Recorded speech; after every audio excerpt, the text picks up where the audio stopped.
T'es enfin chez toi, tu te poses sur le canapé, t'allumes l'ordi, t'as un message instantané. Et salut l'ami, c'était vraiment très sexy, on pourrait faire connaissance, je cherche un plan pour la nuit. Quand j'ai vu ton profil, je suis tombé direct amoureux. Du coup je t'envoie une toffe de moi, ma tub et un cœur bleu. Ce que j'ai le plus aimé chez toi, c'est ton regard de chienne qui attendrait de bouffer depuis au moins une semaine. Je suis sûr que t'es du genre à dîner étoilé, mais moi je payerai même pas pour des nems à volonté, parce que t'en vaut pas la peine. De toute façon t'es comme les autres, j'ai vu que t'avais lu, mais bien sûr tu fais la mort parce que tu te crois au-dessus. Tu t'es pris pour Rihanna, quand je en bas dans ta rue, on verra ce que tu feras. Souffle, serre les dents, comme d'hab, tu te tais. Souffle, sois prudente, marche dans le couloir d'à côté, t'es une pouffe. C'est devenu courant de l'entendre 3 fois par journée. Un gentil peut devenir méchant, faut pas croire au Disney, votre fillette. Votre fillette.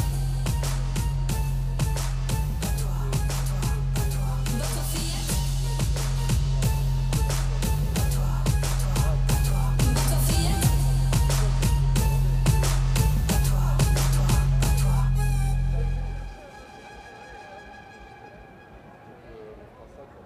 Laissez bosser, mais de toute façon, on se capte dans le week-end.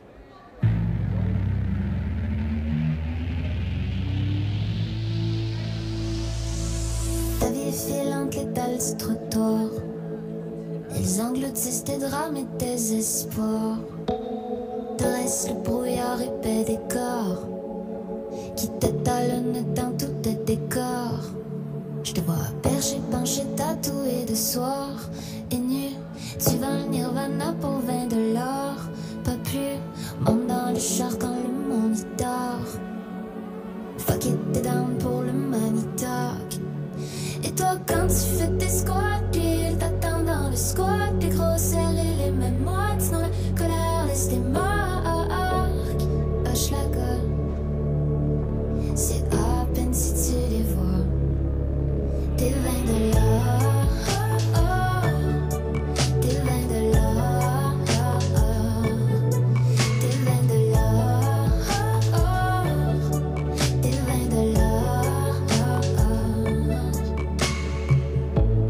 Nu-pied au mois de mai, sur tes aiguilles, en février, club après club pour l'étouffer. Ton envie folle de t'évader. Smiling for them toys, it's a lie. Shaking it for them toys till they die. Entre tes jambes, les macos, les mains sur tes cuisses d'ado. Et toi, quand tu fais tes squats, il t'attend dans le squat. Des gros serrés, les mêmes moites, sans la colère, laisse des marques sur toi. Bouge la gueule, les vrais rêves ne se trouvent pas. À 20 $, à 20 $, à 20 $, à 20 $,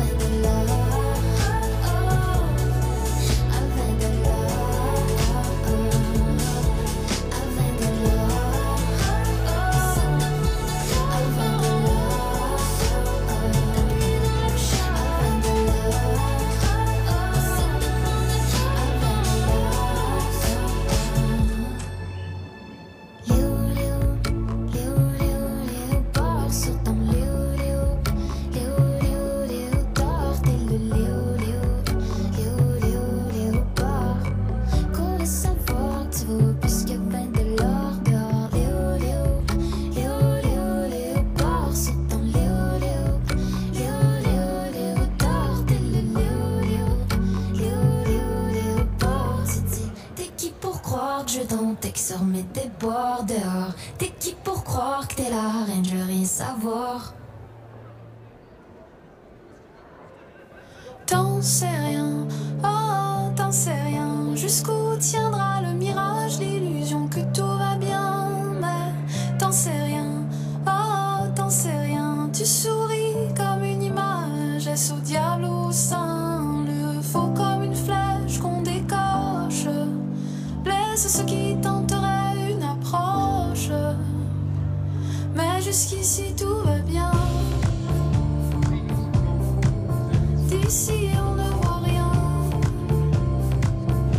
Jusqu'ici tout va bien.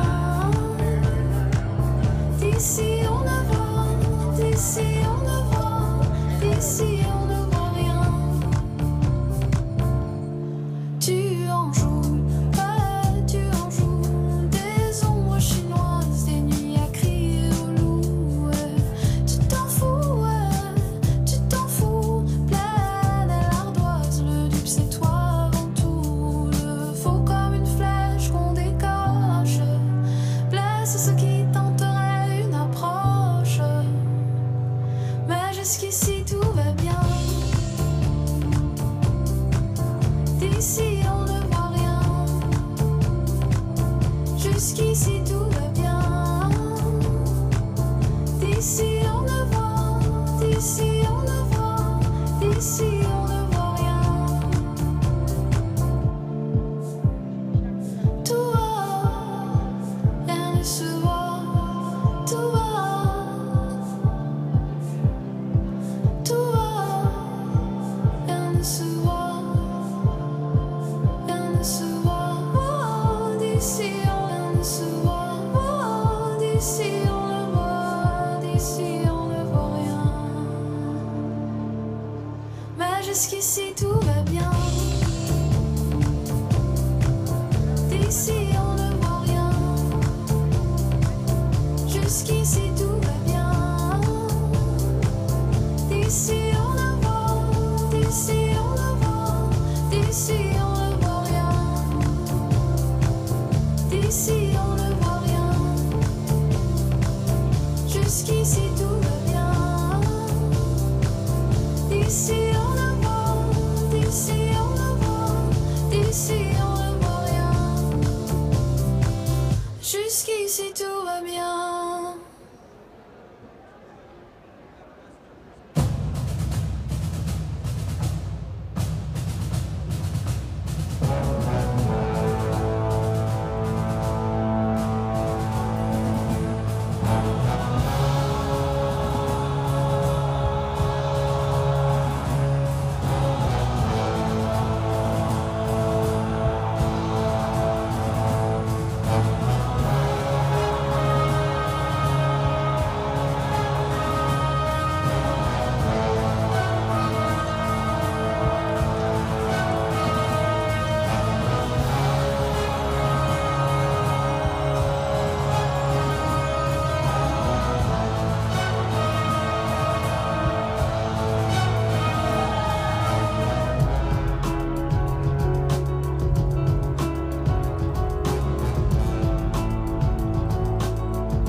The kingdom's on fire, the blood of a young Messiah.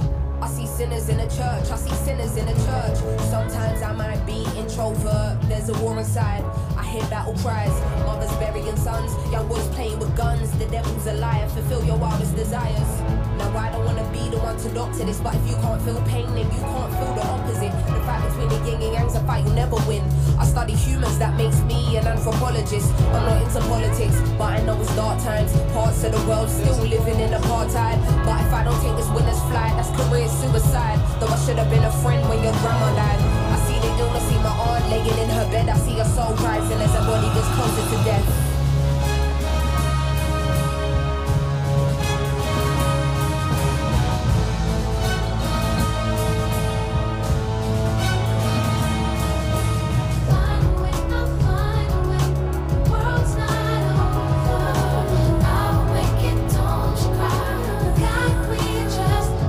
I need a license to feel internal wounds and I'm not trying to be healed. I sabotage what you're trying to build, cause the feelings I keep inside, but it's time to reveal. I hate the thought of just being a burden. I hate that these conversations are surfaced. Sim's an artist or Sim be the person. To you I'm smiling but really I'm hurting. I dedicate my life and gave my heart over 20-something years. Left wondering how I even feel, but was it even worth it? I bottle up and then spill it in verses. One day I'm wordless, they say I'm a wordsmith. Close to success but to happiness I'm the furthest. At night I wonder if my tears will dry on their own. Hoping I will fulfill Amy's purpose. Angel said don't let ego be your said, motherfucker, you earn this. Like they strip you of everything you're deserving. Realize there is a prison and nasty and conditioned as fuck. Man, it's like they can't sleep till our spirit is crushed. How much fighting must we do? We've been fearless enough. All we've seen is broken homes here in poverty. Corrupt government officials, lies and atrocities. How they talking almost threatening the economy. Knocking down communities to re-up on properties. I'm directly affected, it does more than just bother me. Look beyond the surface, don't just see what you wanna see. My speech ain't involuntary, projecting attention straight from my lungs. I'm a black woman and I'm a proud one. We walking blind, faith not knowing the outcome. But as long as we're unified, then we've already won.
Bonjour à tous, bonjour à toutes. Bienvenue à cette 89e fête de l'humanité et bienvenue sur l'Agora de l'humanité, l'espace central de débat de la rédaction de l'humanité. Alors ce week-end, on vous a préparé un programme absolument exceptionnel. Les journalistes de l'humanité vont se succéder tout le week-end pour vous faire découvrir des sujets, découvrir des intervenants. On va essayer de traiter toutes les questions brûlantes du moment. On va parler justice sociale, féminisme, solidarité internationale. On parlera évidemment avenir de la gauche dès tout à l'heure à 17 h avec Lucie Casté et demain dans une grande après-midi autour des responsables du nouveau Front populaire.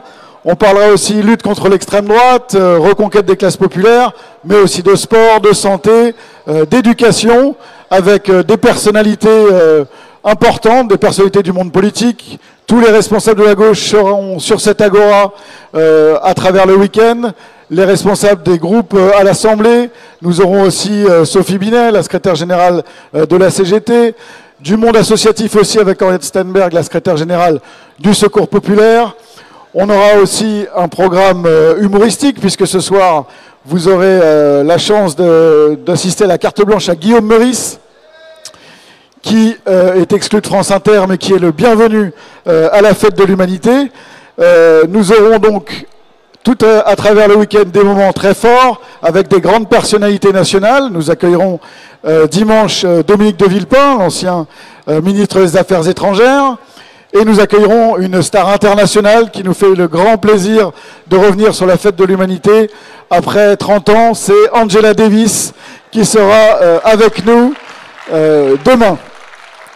Voilà, vous pouvez retrouver le programme complet sur la bâche derrière vous et aussi sur le site de l'Humanité. Vous savez que le site de l'Humanité, l'an dernier ici, on avait annoncé la révolution numérique de l'Humanité, un nouveau site, une nouvelle appli. Un an plus tard, on est très heureux de vous annoncer que l'audience de l'Humanité a fortement cru depuis un an. Le site internet a multiplié par 4 le nombre de gens qui s'y connectent tous les jours. Donc nous allons continuer dans cette voie. Je vous invite à consulter le site tout le week-end. Vous aurez des retransmissions de débats si jamais vous ne passez pas les 3 jours avec nous. Mais tout de suite, nous allons passer à notre premier débat cet après-midi, les JO dans la culture populaire. Nous allons accueillir Marie-Georges Buffet, qui est ancienne ministre des Sports, bien connue, du public de la fête. Nicolas Xis, qui est journaliste. Philippe Sud, responsable du club sportif. Et nous espérons avoir la présence pendant ce débat de Chikrin Boukli, qui malheureusement, vous le savez, il y a beaucoup de monde autour de la fête, donc elle est pour l'instant bloquée dans les embouteillages, mais on espère qu'elle va nous rejoindre. La judokate française médaillée olympique à Paris cet été. Je vous laisse en compagnie de nos intervenants et de Eric Serre de l'Humanité, du sport de l'Humanité.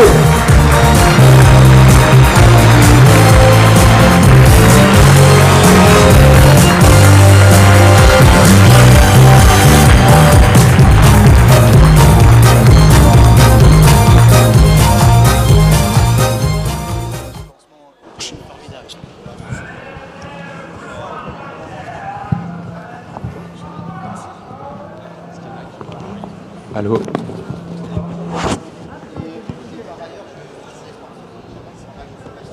Bonjour tout le monde. Je vais vous faire une petite introduction, puis après nous allons parler un peu héritage culturel des JO, héritage sportif, héritage de beaucoup de choses, savoir qu'est-ce qui restera de ces JO et ce qui vont servir à quelque chose. Alors, cette fois-ci, les JO, les JOP sont bien terminés. La parenthèse enchantée, je pense que vous en avez entendu parler, s'est refermée. Enfin, pas tout à fait. Demain, samedi, dans l'après-midi, la fête voulue par le président de la République continue avec le défilé de centaines d'athlètes tricolores. Défilé pour les athlètes ou pour lui, on ne sait pas. Mais au-delà de cette récupération politique, quel héritage culturel, sportif? Quel avenir pour le sport français, pour les sportifs, du simple amateur aux sportifs de haut niveau? Quelle politique pour faire que la France devienne enfin une nation de sport, de sportifs, à la culture sportive? C'est important, la culture sportive, ce qui nous manque parfois. Quel héritage pour la nation dans son ensemble laisseront ces JO et ces JOP? Des moyens, des infrastructures, une politique du sport à l'école notamment, ça en fait partie. Des moyens pour que les clubs, nous en avons un représentant ici, les clubs puissent accueillir ces nouveaux licenciés, enfin espérer. Enfin, qu'en restera-t-il, puisque c'est le thème de ce débat, de ces JO et JOP dans la culture populaire? Ma première question va aller vers la culture, pour changer. Que représentent ces JO dans la culture populaire, d'après vous? Donc Thomas Le Goff, je travaille au Musée de l'Histoire Vivante, qui est un musée d'histoire ouvrière. Et dans ce cadre, on a proposé une exposition sur le sport populaire en banlieue parisienne. Et à partir de cette initiative, je vais aussi raconter comment les acteurs culturels se sont immiscés dans ces Jeux Olympiques, pendant les Jeux Olympiques et aussi en amont. Donc les politiques culturelles, le ministère de la Culture s'est attelé à la tâche, le ministère aussi de l'Éducation, pour développer les valeurs des Jeux Olympiques, mais aussi avoir une démarche de réflexion. Il y a aussi énormément de financement public sur la création artistique pour mettre la culture, l'art et les sports ensemble. Et ça, on l'a vu avec le point d'orgue qui a été la cérémonie, les cérémonies, mais surtout la première où la culture a été largement mise en avant. Mais on l'a vu aussi avec plein d'initiatives locales menées par les collectivités territoriales, les associations, etc. La culture populaire, elle a été défendue dans cette cérémonie d'ouverture des Jeux Olympiques. On l'a vu à différents endroits, avec des moments comme par exemple la sortie de ces figures féminines et féministes de l'eau, avec notamment une Louise Michel, alors que ça n'a pas fait plaisir à tout le monde, cette médiatisation de Louise Michel dans ces Jeux Olympiques, mais en tout cas, il y a eu une valorisation de cette culture populaire. Est-ce qu'il va rester grand-chose après les Jeux Olympiques? Je ne sais pas, mais c'est vrai que pendant quelques années et pendant quelques mois, il y a eu un resserrement des liens entre culture et sport. Et c'est un moment aussi qui a été important pour la connaissance du sport, la réflexion sur le sport. Nous, on a fait une exposition sport, mais vous avez vu sans doute qu'il y a eu énormément d'expositions, par exemple, sur le sport. J'en comptais 35 seulement à Paris. Et la limite à cela, donc il y a le temps, est-ce que ça se poursuivra? Il y a aussi une limite géographique. Si on regarde les différentes initiatives qui ont été portées en France, on voit très bien qu'il y a quand même, c'est très lié à Paris et l'Île-de-France. Il y avait un label qui s'appelait Olympiade culturelle et qui permet, à travers une cartographie, de voir qu'en fait, la majorité des initiatives se trouvent donc à Paris et en Île-de-France. Alors, donc pour l'instant, pour l'héritage, aucune nouvelle. Donc j'aurais posé les mêmes questions à Marie-Georges. Quel héritage pour ces JO? Qu'est-ce qu'on peut espérer? Qu'est-ce qu'on devrait espérer? Et qu'est-ce qui va se passer? S'il va se passer quelque chose?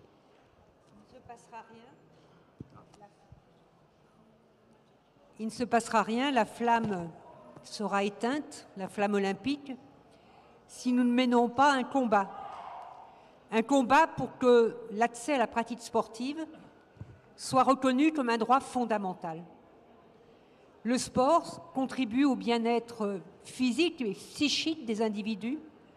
Il contribue au rapport entre les individus, aux liens sociaux, aux rapports internationaux.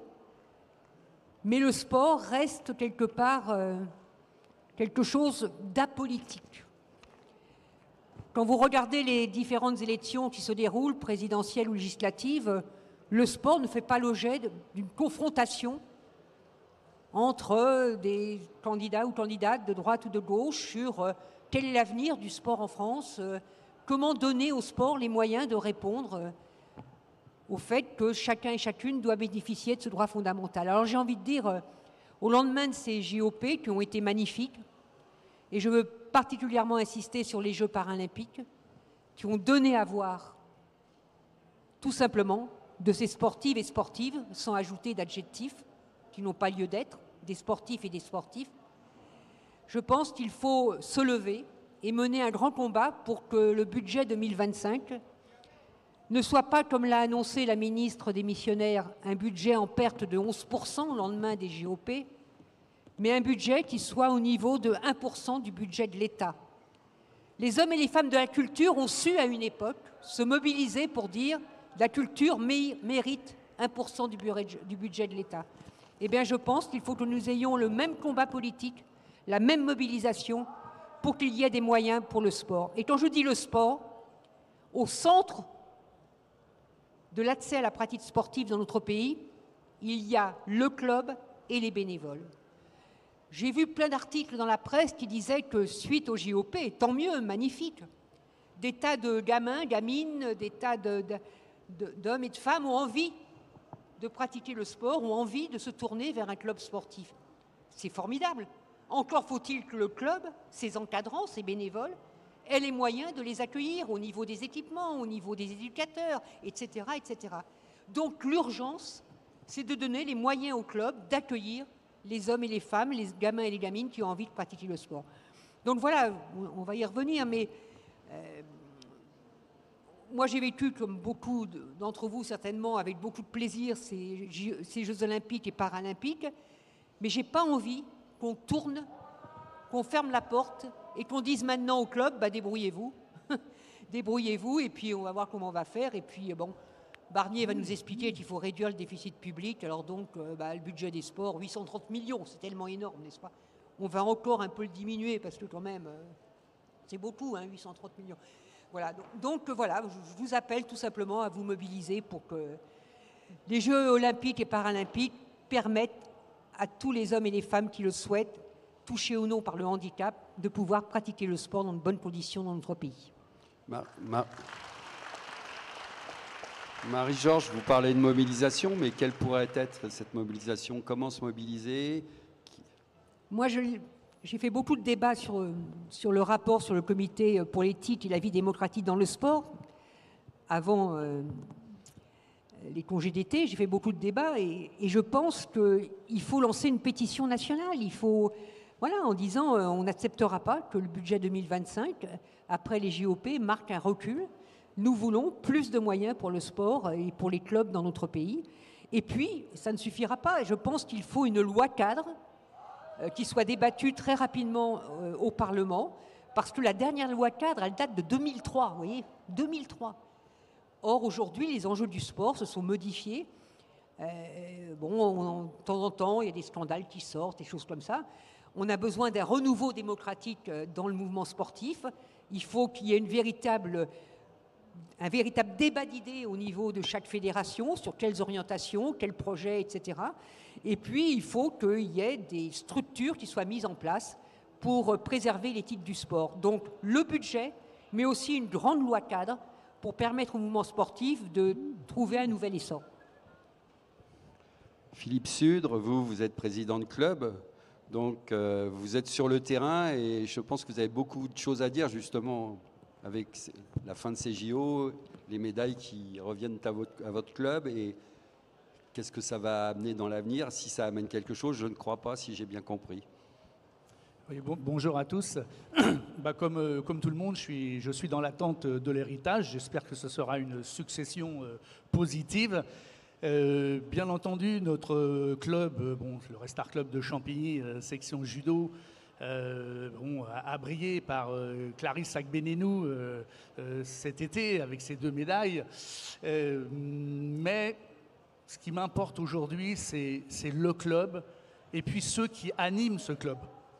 Les bénévoles.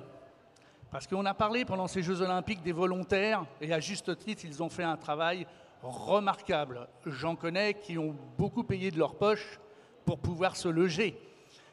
Parce que les volontaires étaient accueillis, certes, le repas, mais pour certains, il a fallu se loger. Certains ont dépensé plus de 1 500 € pour pouvoir être volontaires au JO de Paris. Donc ça, c'est une première chose. Mais des volontaires, je vais très rapidement sur les bénévoles. Les bénévoles dans les clubs sont à 100% pour que ça se développe, pour que les enfants puissent devenir des adultes émancipés, comme l'a rappelé Marie-Georges, physiquement, psychiquement, mais l'être humain est un tout. Donc je ne le séparerai pas. Et donc ces bénévoles, aujourd'hui, sont de plus en plus en difficulté dans nos clubs, parce que déjà, la structure administrative, juridique est d'une complexité qui fait que beaucoup de bénévoles abandonnent. Alors, comme l'a rappelé Marie-Georges, les 1% de la culture votés il y a maintenant bien longtemps, pour le sport, ce serait effectivement un plus. Mais pour nos bénévoles des clubs, moi je suis de ceux qui pensent qu'il faudrait qu'on réfléchisse avec les caisses, avec l'État, pour que l'on puisse, lorsqu'on a été bénévole dans une structure pendant 1 décennie, 2 décennies, 3 décennies, 4 décennies, eh bien bénéficier de trimestres de retraite, comme les athlètes de haut niveau. Voilà, les athlètes de haut niveau, aujourd'hui, selon leur palmarès, bénéficient d'un certain nombre de trimestres. Je crois qu'aujourd'hui, on est passé à 32 sur une carrière, ça fait 8 ans. Les bénévoles, aujourd'hui, on leur serre la main et on leur dit au revoir. Donc, je veux même m'atteler, et d'ailleurs, je fais partie d'une équipe qui veut conquérir une grande fédération, et dans notre programme, effectivement, le bénévole y a toute sa place. Donc, le club de Champigny, bah oui, aujourd'hui, il bénéficie de l'aura des Jeux Olympiques, de toutes ces médailles, et effectivement, hier encore après-midi, je faisais des dossiers de licence par dizaines. Mais après, il faut bien accueillir tout ce petit monde. Et ça veut dire qu'aussi les équipements, eh bien, on doit les développer en France. La Seine-Saint-Denis va bénéficier de quelques équipements, mais les Jeux Olympiques ne se sont pas adressés uniquement à la Seine-Saint-Denis, mais à la France entière, et bien au-delà de la France, dans les dom-toms aussi. Et donc les équipements, aujourd'hui, nous font défaut. Et rappelons aussi que plus de 70% des investissements d'équipement, ce sont les collectivités locales. Donc aujourd'hui, on est dans l'attente d'un héritage. Et alors, façon anecdotique, hier j'ai rencontré mon maire, pas celui que j'apprécie le plus, mais il m'a donc baissé ma subvention de près de la moitié. Il me dit voilà, bah, on est en difficulté, donc eh bien voilà, ta subvention cette année, ça sera de ça, et pour ton groupe haut niveau, eh bien, elle sera réduite pratiquement de moitié. Donc vous voyez, les médailles, c'est bien, un club qui fonctionne bien, voilà. Mais dans les précédentes mandatures, eh bien, à Champigny, c'est plus de 30 sites sportifs, et depuis qu'on a changé, bah, il ne risque rien de passer, et puis les associations, eh bien, maintenant, sont en difficulté. Donc voilà, donc moi, mon cheval de bataille, c'est les équipements, et surtout le statut du bénévole qui doit être pensé très sérieusement par les politiques. Voilà, merci.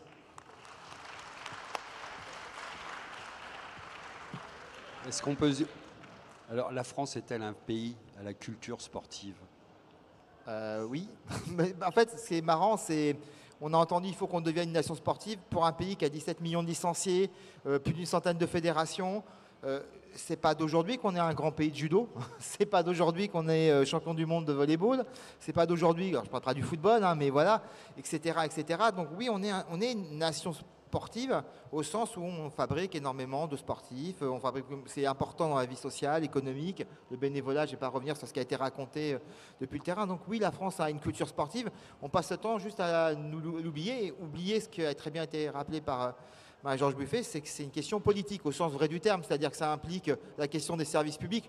Les JO sont une réussite parce qu'on a mis de l'argent dans les services publics, parce qu'on a permis au personnel de la RATP et de la SNCF, parce qu'il y a aussi le RR, de fonctionner correctement. Et maintenant que vous, pour ceux qui sont parisiens, vous vous rendez bien compte que c'est terminé. La circulation des métros parisiens a quand même beaucoup plus de difficultés, mais c'est pas la faute du personnel, hein. C'est la faute simplement des moyens qu'on met. On a bien vu qu'on a eu une autre relation avec la police et avec nos services de sécurité parce qu'on a mis des moyens, etc., etc. Donc c'est une question effectivement éminemment politique et on a une culture sportive en France. Enfin, c'est comme extraordinaire qu'on se pose la question et que quelqu'un nous explique qu'il faut qu'on devienne une nation sportive alors qu'on existe de manière assez massive dans beaucoup de disciplines.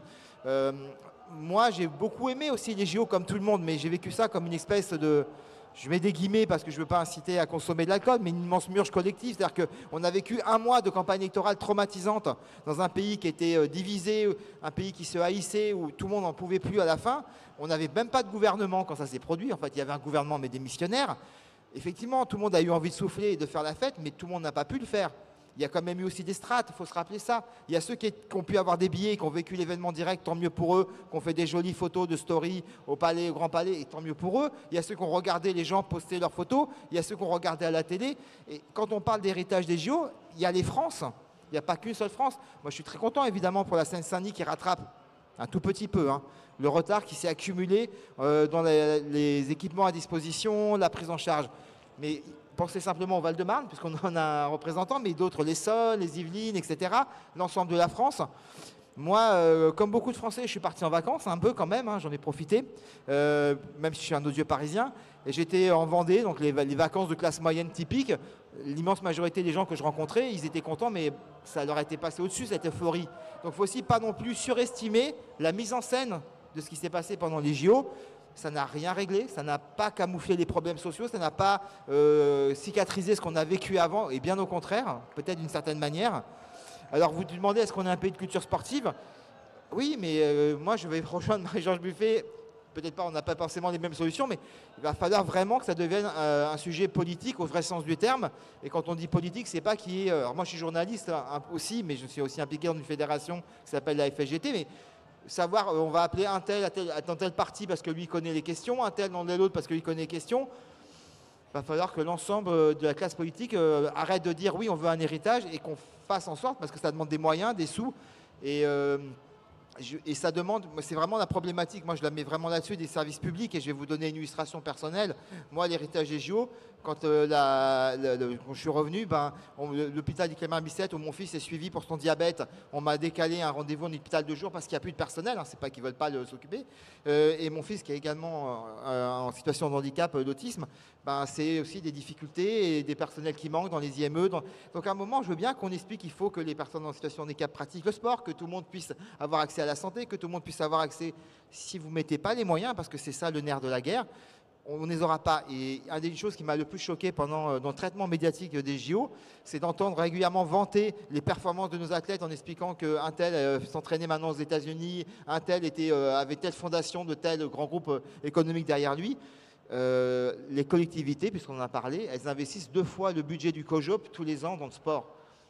Nos sportifs, vous avez raison de penser, les médailles, c'est nos médailles. C'est la médaille du bien commun, c'est la médaille de l'investissement public, c'est la médaille, je mets des guillemets, du peuple français, que j'entends au sens large, des gens qui vivent en France. Donc voilà, c'était ça, moi, je parle de culture sportive, si on avait cette culture sportive de dire que le sport est une question politique et qu'effectivement c'est notre question à tous et toutes, je m'excuse, ça serait une bonne chose, mais on en est très loin. Voilà.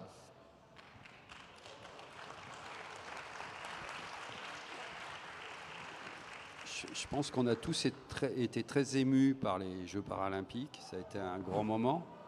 Mais là aussi, il y a une question d'héritage. On a parlé du sport en général, mais qu'est-ce qu'on va faire après pour les paras? Et puis pour les gens qui sont en situation de handicap, comment les amener au sport? Comment les accueillir? Enfin, il y a beaucoup de choses à faire aussi à ce sujet, il me semble. D'abord, il faut noter que nous avons très peu de personnes, de jeunes touchés par le handicap qui sont membres de clubs. Nous sommes aux alentours de 30% de ces personnes, seulement qui pratiquent une activité physique. Mais surtout, nous avons très peu de clubs, sur les 152 000 clubs qui existent en France, qui sont outillés pour les accueillir, à la fois au niveau de l'équipement, mais également au niveau des encadrants, qui ont besoin d'avoir une formation spécifique. Donc là aussi, il faut que l'État mette les moyens nécessaires. Le comité sportif paralympique français mène une bataille formidable pour essayer d'avoir à la fin 2025 3000 clubs sur 152 000 qui soient en capacité d'accueillir toutes les formes de handicap. 3000 sur 152 000. Et c'est le comité qui mène cette bataille en essayant de chercher des financements, etc. Donc là, je pense qu'on a besoin d'un plan vraiment de l'État par rapport à ça. Je voulais aussi revenir sur les bénévoles. Je suis d'accord sur les trimestres de retraite. Et dans les propositions que je voudrais voir figurer dans la loi 4, qu'a fait le Comité pour l'éthique et la vie démocratique, il y a aussi l'idée d'indemnisation.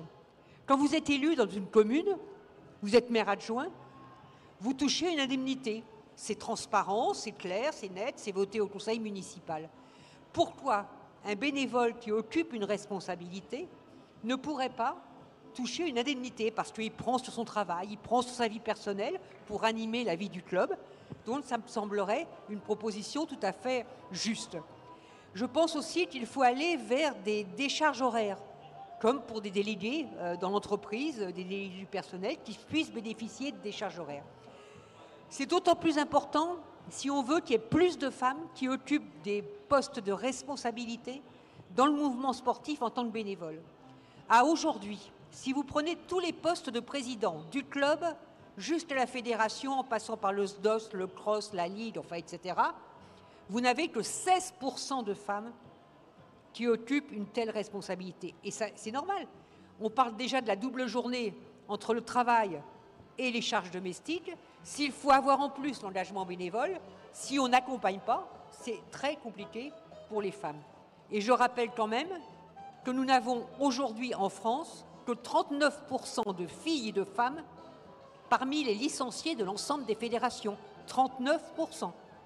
C'est-à-dire que nous avons encore une sous-représentation des filles et des femmes dans la pratique sportive, avec tous les préjugés, toutes les mentalités qui recouvrent tout cela, le rapport au corps, le fait que souvent des parents pensent que le garçon, c'est vrai, il faut qu'il fasse du sport, hein, parce que bon, la fille, si elle fait autre chose, c'est pas trop grave. Et puis, on a aussi les périodes où le corps de la fille se modifie avec la puberté, avec les règles, etc. Et très souvent, l'encadrement sportif n'est pas en capacité d'accompagner les jeunes filles dans ces moments-là. Et très souvent, c'est là que les jeunes filles quittent massivement les clubs parce qu'elles n'arrivent pas à vivre de bonne façon cette période de la puberté.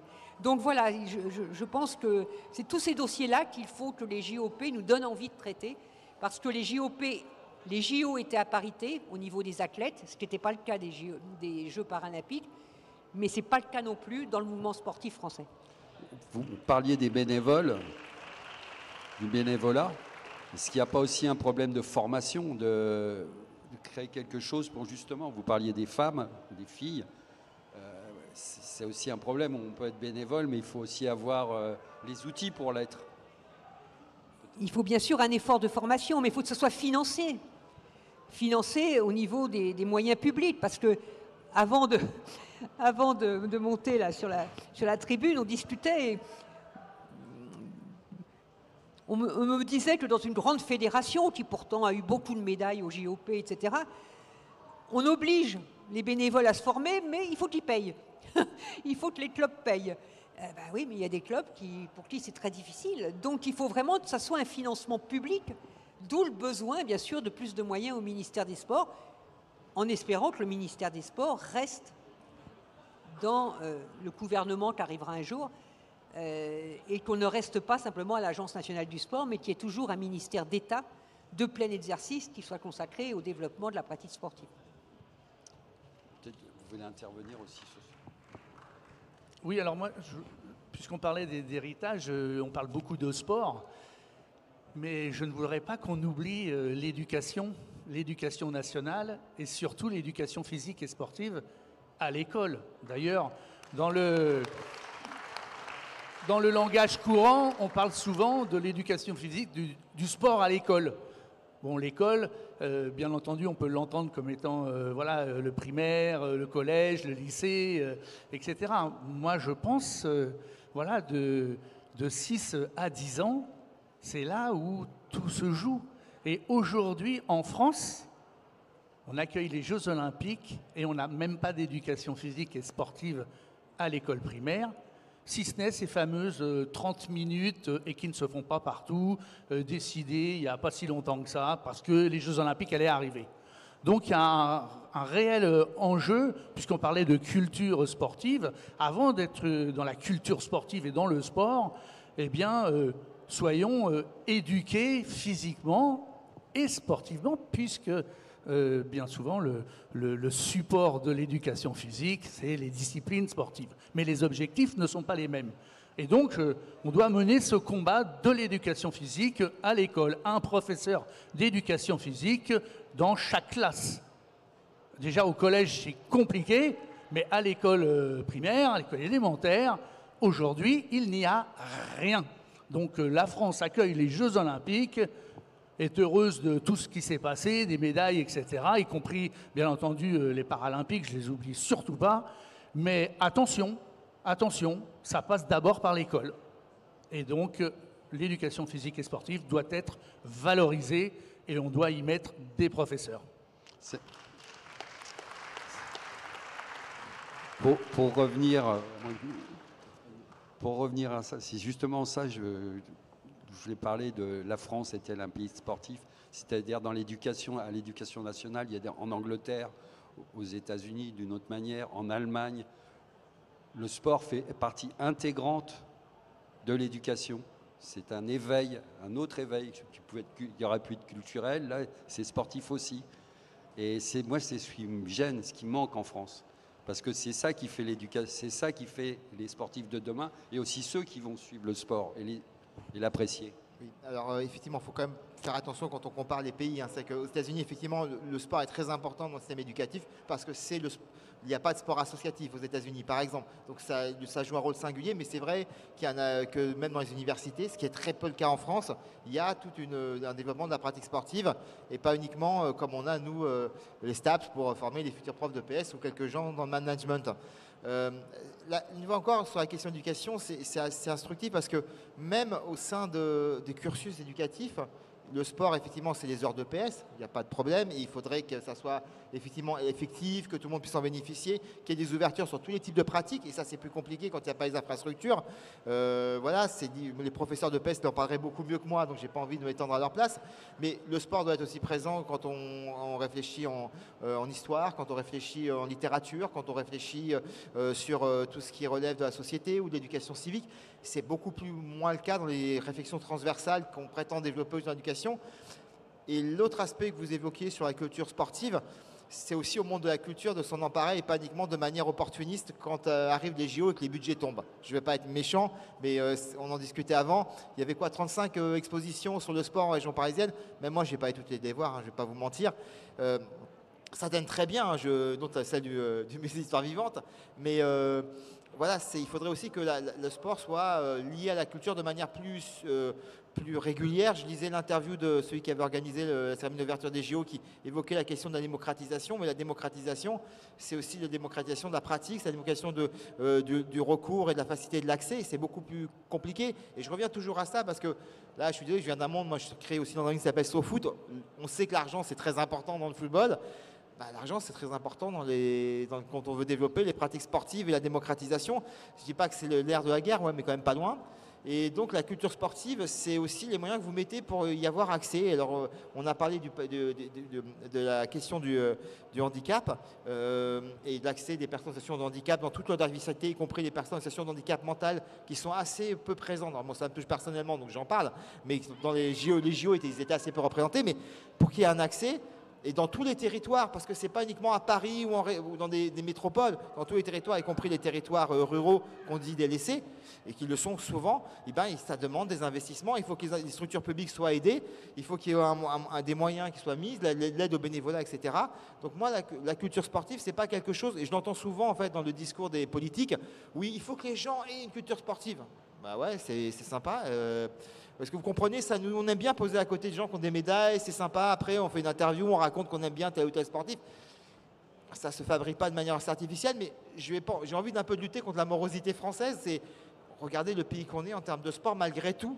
En fait, malgré tout ce qu'on vient de vous raconter, des difficultés et le fait que ça va s'amplifier, parce que je doute beaucoup que le nouveau gouvernement rentre dans une logique de développement des services publics et de développement de la solidarité, de ce genre de choses. J'ai bien entendu M. Barnier qui dit qu'on ne peut pas faire de miracle, donc on ne lui demande pas ça, en fait, on n'est pas croyant. Mais voilà, donc je dis ça quand même, regardez ce qu'on arrive à faire. Est-ce que le sport associatif, qui donc est de délégation de services publics, arrive à faire avec le peu de moyens dont il dispose, la volonté, son intelligence.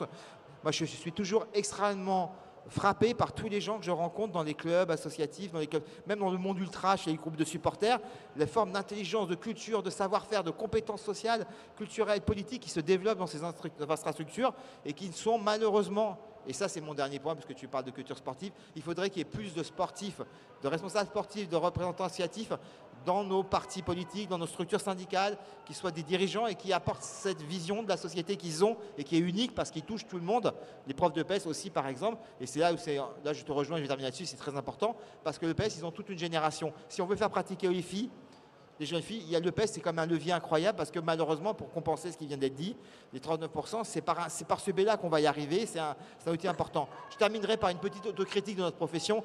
Le CO vient de rendre un rapport sur le nombre d'accréditations lors des JO. Il y avait 24% de femmes journalistes.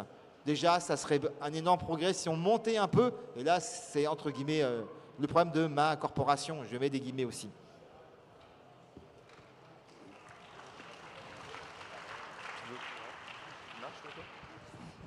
Nicolas en a parlé, mais c'est vrai que la fracture territoriale, elle est importante.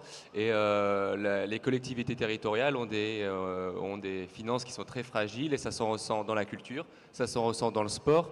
Et là, on peut faire un parallèle entre certains territoires. Le musée dans lequel on est, il est en Seine-Saint-Denis. Alors, il n'est pas dans le haut de la Seine-Saint-Denis, qui a bien profité des Jeux Olympiques, mais plutôt dans le bas, à Montreuil, qui était un peu plus éloigné.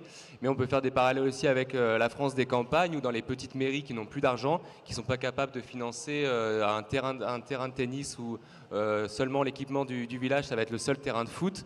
Et en fait, il n'y a pas de diversité de sport qu'il peut y avoir dans les campagnes. Et là, on peut aussi faire des parallèles. Donc, c'est possible pour différents thèmes politiques, mais c'est aussi le cas pour le sport.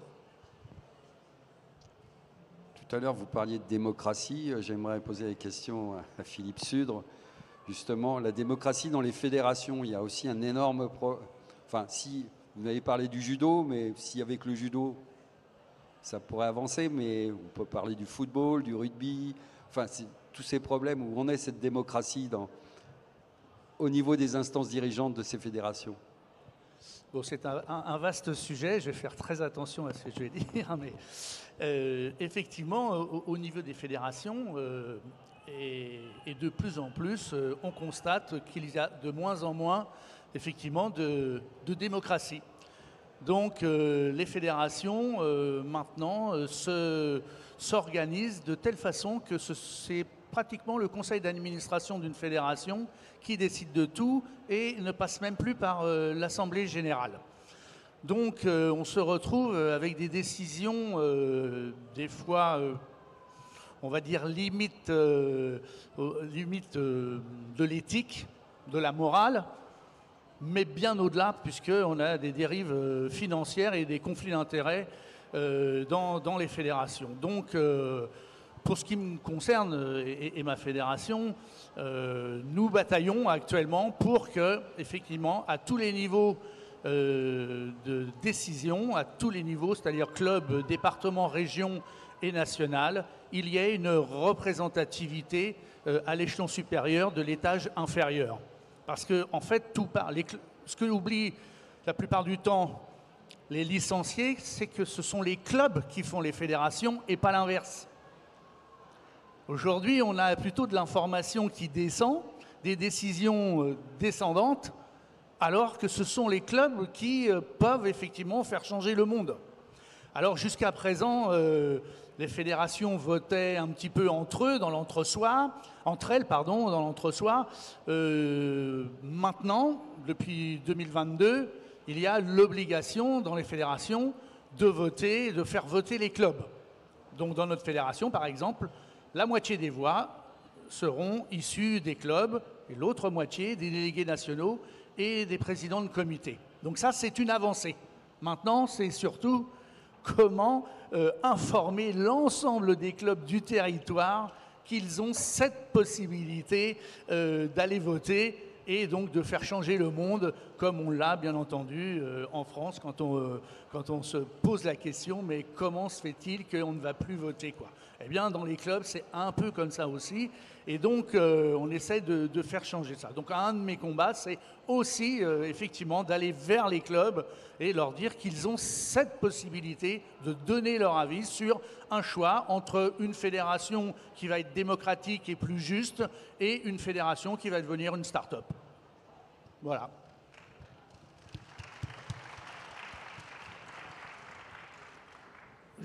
Je pense profondément que le mouvement sportif français ne pourra pas répondre de bonne façon aux enjeux actuels du développement du sport, de l'éthique dans le sport, de la protection des licenciés, des athlètes, s'il n'y a pas un renouveau démocratique. Je pense qu'il faut instaurer une obligation d'un changement de scrutin dans l'ensemble des fédérations. C'est pour ça que le comité a proposé qu'il y ait un scrutin sur liste à la proportionnelle, afin que, comme dans une municipalité, la liste majoritaire est bien sûr la majorité, mais que toutes les autres listes soient représentées, y compris au niveau de l'exécutif fédéral, pour que le débat d'idées puisse se poursuivre. Si nous avons un scrutin sur liste à la proportionnelle, nous pouvons instaurer la parité sur les listes, comme cela a été fait au niveau politique. Faire en sorte que toutes les listes soient composées d'autant d'hommes que de femmes pour accompagner justement un mouvement pour la féminisation des postes de responsabilité. Et il faut que les clubs soient les électeurs, parce que c'est eux qui fondent la fédération, soient les électeurs au niveau de ces élections. Je crois que c'est vraiment un changement nécessaire pour qu'il y ait un renouvellement, un rajeunissement, une parité dans les équipes de direction du mouvement sportif, qu'ils soient plus en capacité d'aborder les enjeux d'aujourd'hui. Et il faut qu'on ait le même mouvement au niveau éthique. La loi de 2017, c'était une loi parlementaire, puisqu'il n'y a pas eu de projet de loi gouvernemental depuis, a mis en place les comités d'éthique au sein des fédérations. Mais comme ces comités d'éthique n'ont pas été précisés dans leur composition, leur indépendance, leur pouvoir, plusieurs fédés ont décidé que seul le président de la fédération pouvait saisir le comité d'éthique. Ce qui permettait au président de la fédération de dormir sur ses deux oreilles, puisqu'il ne risquait pas d'être embêté par le comité d'éthique, et ce qui laissait le comité d'éthique, je dirais, dans un repos voilà, tranquille. Donc il faut modifier cela aussi, et je pense qu'y compris sur un certain nombre de dossiers, notamment les agressions sexistes et sexuelles, nous avons besoin d'une commission indépendante du mouvement sportif, où les victimes puissent vraiment aller déposer sans crainte. C'est difficile quand on appartient à une famille. C'est difficile quand on est une athlète de haut niveau, qu'on a été entraîné par des entraîneurs depuis des années et des années. C'est difficile de prendre la parole. Parce que quelque part, on a l'impression de prendre la parole contre sa famille. Donc il faut aider ces hommes et ces femmes victimes de ces violences. Il faut les aider et nous pensons qu'il faut mettre en place une commission indépendante. Alors je sais que la ministre démissionnaire est contre, mais j'espère qu'on arrivera un jour à faire cette loi de cadre et qu'on arrivera à avoir cette commission indépendante.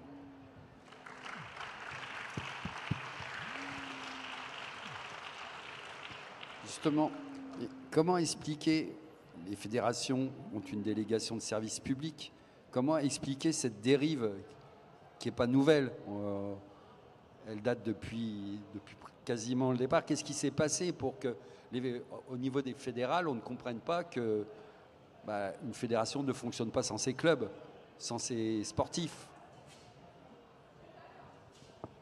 Rapidement, parce que c'est une question tellement vaste, mais historiquement, il faut voir comment elles se sont constituées, ces fédérations. Le monde sportif, en tout cas dans sa direction, c'est un monde de notables, c'est un nombre d'hommes blancs d'un certain âge qui ont du pouvoir souvent politique ou économique et qui sont installés. Et c'est resté sur la longue durée. Alors, vous pouvez faire voter ce que vous voulez. C'est très dur de bouger ces habitudes, d'autant plus que malgré tout, il y a le souci de l'indépendance du monde associatif qui est très important, donc il ne faut pas marcher non plus. Donc il y a cette articulation et vous arrivez à des situations ubuesques, comme on l'a vu récemment avec la Ligue de football professionnel, qui n'est pas une fédération, donc c'est vraiment quelque chose d'à part, mais il n'y avait pas de candidat contre M. Abrune. La ministre décroche le téléphone en disant c'est ridicule, tout le monde s'en rend compte, faites un truc, laissez passer Cyril Linette, qui n'est pas un perdant de l'année, hein, c'est quelqu'un qui n'était pas forcément différent, mais qui embêtait un peu parce qu'il posait 2-3 questions. Il s'est présenté et on a bien vu ce que ça a donné. C'est très complexe le fonctionnement des fédérations parce que ça repose sur l'histoire, les habitudes, c'est sclérosé. Et effectivement, pour bouger les choses, il faut de la volonté politique, il faut des mesures, il faut une commission d'éthique indépendante avec un pouvoir, parce que si elle n'a pas de pouvoir, elle se réunit, elle dit non, c'est pas bien. On l'a vu à la FFF avec le cas de M. Noël Le Graët. Moi, j'ai fait un plateau télé avec le responsable, un des responsables de la commission qu'ils avaient créée, qui me disait je n'étais pas au courant, il faut m'envoyer un dossier. Enfin voilà, on en arrivait là, quoi. Donc c'est très compliqué et je répète, il faut comprendre ce qu'est le monde du sport associatif à sa tête.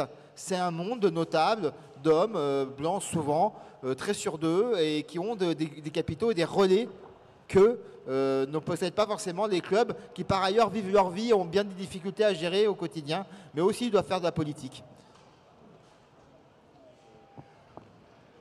Bon, on va accueillir Chérine Boucli, je pense que... Plus difficile d'arriver à la fête de l'UMAC, à l'Arena. Chérine, justement, puisque vous êtes là, c'était ma première question, mais ça sera peut-être la dernière. C'est qu'est-ce que vous retirez de ces JO? Qu'est-ce qui vous a apporté? Qu'est-ce que les JO représentaient pour vous quand vous étiez plus jeune? Est-ce que c'était déjà un objectif? Je ne pense pas, mais il y avait déjà l'évolution. Oui, alors quand on est jeune et qu'on est du coup athlète dans une discipline, quand on a vraiment le souhait de devenir un champion, on ne pense pas directement aux Jeux Olympiques, mais on pense à devenir le meilleur, mais on sait pas ce que ça veut dire. Donc j'aime dire que les Jeux Olympiques, je pense que j'y pense depuis très longtemps, mais que mes actes en fait parlaient d'eux-mêmes, mais je ne savais pas quel mot en fait définir. Et les Jeux pour moi ça représentait beaucoup. Donc les Jeux Olympiques c'est la concrétisation de beaucoup de choses, c'est le plus bel événement sportif, c'est le Graal en fait pour tout athlète aujourd'hui. Donc être champion olympique, il n'y a rien de plus beau, il n'y a rien de plus incroyable. Ces Jeux à Paris étaient magnifiques, c'était magique, je ne m'attendais pas à ça. On nous vend quelque chose sur le papier qui nous fait rêver, hein, mais on ne sait pas réellement si ça va être ça ou pas. Donc la vérité c'est que je ne savais pas à quoi m'attendre. Moi je suis le premier jour des Jeux, donc c'est un peu la phase de test. On ne sait pas trop à quoi ça va ressembler réellement. On s'imagine des choses parce qu'on est obligé de se préparer mentalement aux Jeux Olympiques, on est obligé de se préparer à un événement, donc s'imaginer des choses pour pas être choqué. Donc je m'imaginais vraiment ça en fait, cette foule en délire, le public français qui est complètement avec nous, une arena avec une ambiance et une énergie qui est complètement différente d'autres endroits où j'ai été. Je pense que c'était l'une des plus belles compétitions aujourd'hui, même pour moi en tout cas, c'est la plus belle que j'ai vécue. Et j'en suis très fière. Voilà, c'était un beau moment où je pense que tous les Français aujourd'hui ont vécu un bon moment. C'était une période incroyable. Et moi, je en ressors grandi et je suis très fière d'apporter ces 2 médailles. Je suis aussi la première médaille pour la délégation française. Donc ça aussi c'était incroyable, c'est un challenge, hein. On te le dit au début, on te dit potentiellement il y aura Monsieur le Président et tu peux être la première médaille pour l'équipe de France. Je dis bah super. Donc on s'en sert de motivation, donc ça m'a encore plus excitée de le devenir. Donc cette médaille pour moi c'est du bronze, mais elle vaut de l'or quoi. Et justement, il n'y avait pas eu cette appréhension avec ce public qui était à 100% pour tous les athlètes français, et notamment au judo. Ouais. Ça n'a pas été difficile. Il y a des sports où ça a été un peu dur.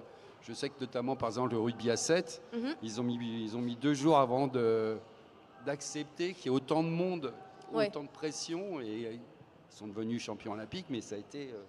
Oui, je suis d'accord. J'ai vu un petit peu le début de leur compétition qui n'était pas simple, effectivement. Mais je pense que j'étais vraiment très bien préparée mentalement à ça. Donc on s'imagine, en fait le cerveau aujourd'hui, il n'a pas la notion de ce qui est imaginaire ou réel. Donc si tu travailles en fait ton imagination et que tu travailles en fait ce que tu vas voir, il a le sentiment de l'avoir déjà vécu.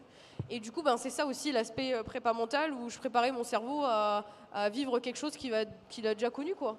Donc je m'imaginais tout ça, je m'imaginais les Jeux, je m'imaginais rentrer dans la salle d'échauffement. Moi, j'ai eu la chance de pouvoir voir la salle avant les Jeux Olympiques, donc qui n'était pas finie, hein, mais voilà, je m'imaginais le tapis. On nous disait qu'on serait à peu près par là, donc je m'imaginais à peu près par là. Je me suis fait tout mon chemin jusqu'à rentrer dans mon tapis de combat. Le jour de ma compète, le matin, je sais pas, il était peut-être 7h du matin, j'étais sur le tapis, il n'y avait personne encore dans la salle, et du coup, je m'imaginais un peu cette foule. Donc en fait, le cerveau était prêt. Il était prêt et après, on est concentré sur ce qu'on a à faire. La vérité, c'est que je ne regarde pas autour de moi. Je vous regarde pas du tout, hein, parce que sinon, ça va me faire peur. Donc je regarde mon tapis, je regarde le combat d'avant et je suis focus et go, quoi. Merci beaucoup. Les JO sont terminés, donc. Oui. Quel héritage restera pour vous? Qu'est-ce qui restera de tous ces JO? Pour l'avenir? Qu'est-ce que vous espérez pour le judo, pour le sport français? Aujourd'hui, j'espère que tout le monde a découvert plein de sports, parce qu'il y a plein de sports qu'on ne connaît pas, notamment même dans les Paralympiques. Et il y a plein de disciplines, il y a plein de choses. Donc j'espère que tout le monde a pu découvrir plein de disciplines et peut-être même s'est senti capable d'aller en fait pratiquer ce sport. En fait, c'était ça qui était beau, c'est qu'on fait des jeux à la maison, on fait vivre des choses au public français. Il y a des gens qui regardent pas du sport d'habitude et qui étaient devant leur télé et qui étaient en train de crier. Donc j'espère vraiment que on vous a fait vivre ces belles émotions. Nous, notre saison, elle continue, donc il faut continuer à nous suivre. On a besoin de ce monde-là, on a besoin de gens comme vous en train d'être avec nous tout le temps parce que ça nous procure une certaine force. Donc voilà, j'espère que ça va continuer dans cette dynamique-là. On va vous faire rêver, on l'espère encore. Mais j'ai le souhait en tout cas de donner aussi envie à du beau monde de pratiquer une discipline. Je pense aux enfants, je pense à tout le monde en fait, clairement, parce qu'en fait c'est trop beau de pratiquer du sport, ça permet de s'épanouir ailleurs. Être passionné, c'est incroyable. Et le sport, ça nous fait grandir. Aujourd'hui, je suis cette personne grâce au sport, grâce au judo. Et j'en suis vraiment très fière. Et je veux passer vraiment le message du fait que tout est possible aujourd'hui quand tu crois en ce que tu fais. Et ça vaut aujourd'hui même dans n'importe quel milieu. Parce que là, on parle du sport, mais on peut le même mettre en parallèle dans votre vie en entreprise ou je ne sais où. C'est que quand on a un objectif en tête et qu'on rêve de quelque chose, on se donne les moyens pour et on fait tout pour et ça marche, c'est possible. Je sais que moi je travaille tous les jours pour ça et je me donne les moyens, je vois pas pourquoi ça marcherait pas et je pense que réellement je veux porter ce message que tout le monde peut réussir ce qu'il a envie réellement de vouloir, donc faut vraiment se donner cette motivation, avoir un objectif dans ta vie tout court quoi. Si tu as cet objectif là, tu fonces et au pire ça ira ailleurs mais en fait tu seras trop fier parce que tu n'auras jamais rien lâché et que tu auras tout donné quoi. Voilà.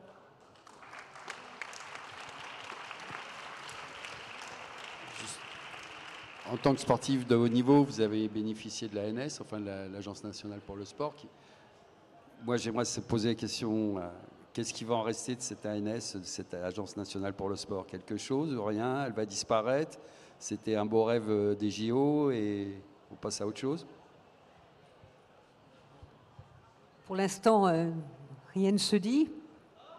Je pense qu'ils vont maintenir l'ANS et réduire le ministère des Sports encore un peu plus qu'il ne l'est aujourd'hui à un simple rôle d'agrément et de contrôle.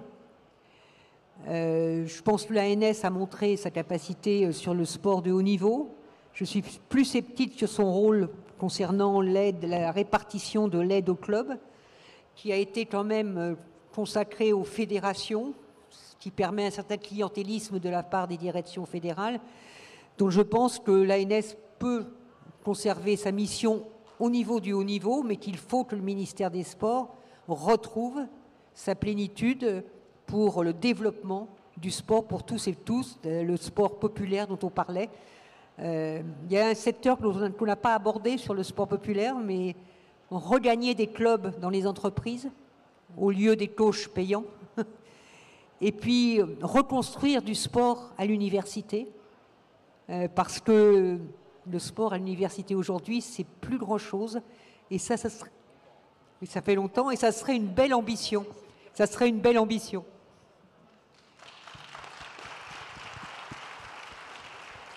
Vous voyez, vous avez aussi vécu le sport à l'université ou qu'est-ce qu'il en était? Je ne vais pas parler de mon cas, ça remonte à très loin. Mais... Le sport à l'université, moi, j'ai pas trop vécu ça. Bon, de part aussi, moi j'étais dans une structure de haut niveau dès mon plus jeune âge, du coup on faisait, en fait notre pratique sportive c'était l'entraînement après l'école. Du coup j'ai pas trop vécu ça, je sais que j'ai mes frères aussi qui ont fait le sport universitaire, ils ont déjà fait les championnats de France, etc. Donc c'était une sacrée bonne expérience, donc en tout cas moi je sais qu'ils ont adoré. C'est quelque chose je pense qu'il faut maintenir. Aujourd'hui on voit dans d'autres pays que le sport est vraiment très important et je pense que les gens sont vachement épanouis. Donc c'est ça aussi qui est dommage, je pense que dans l'éducation, il faut garder cette partie-là, cette partie sport. Je sais qu'en Allemagne, ils passent des après-midi où c'est sport, quoi. Et en fait, ça marche aussi, c'est possible. Donc oui, il faut avoir cet épanouissement personnel et le sport, on le dit, c'est important. Enfin, je fais que le dire et je le dirai encore de toute façon, donc oui.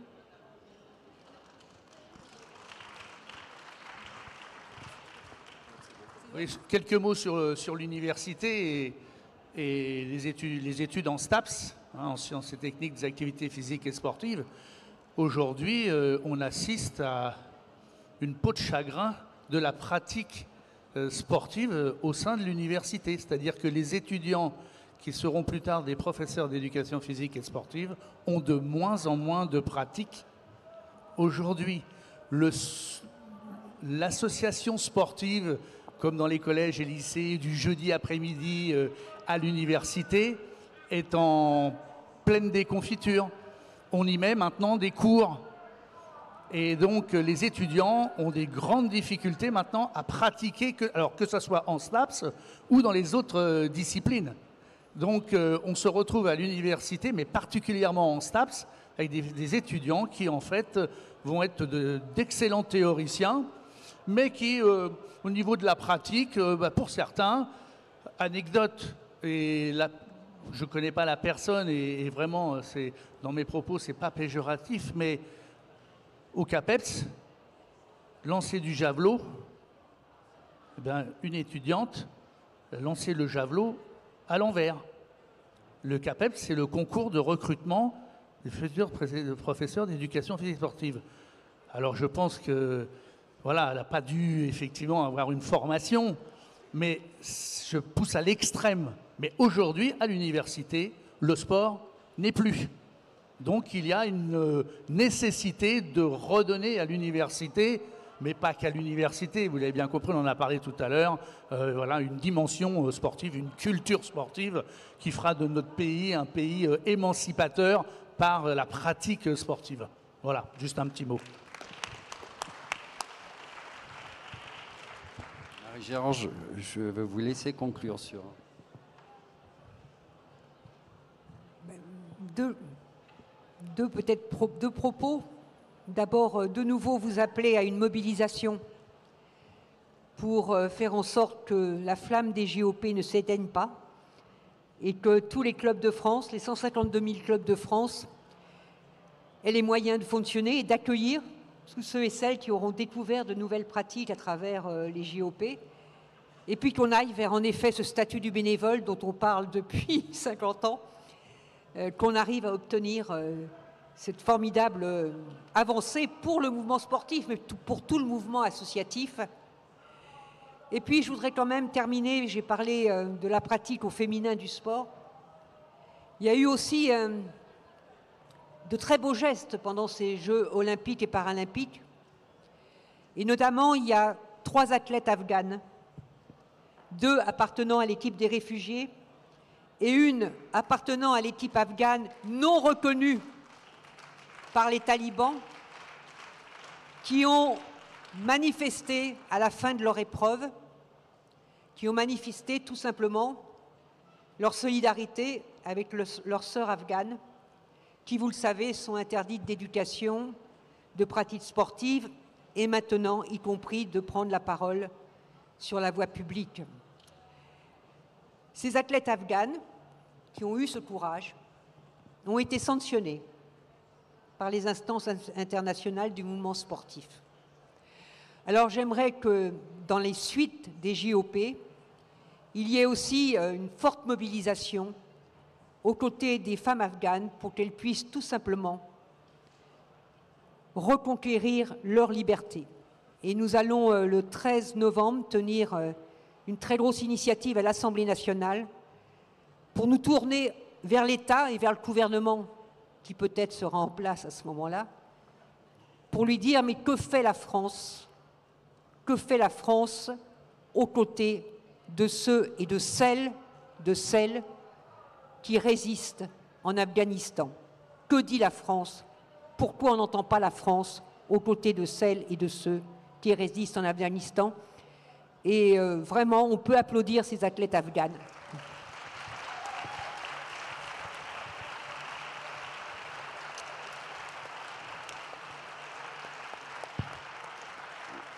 Eh bien, ce débat s'arrête sur les paroles de Marie-Georges. Voilà. Je vous remercie d'avoir écouté et participé par vos applaudissements.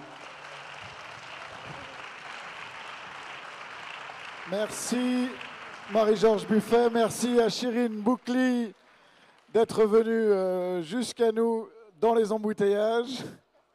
Merci à Nicolas Xis Markov, pardon.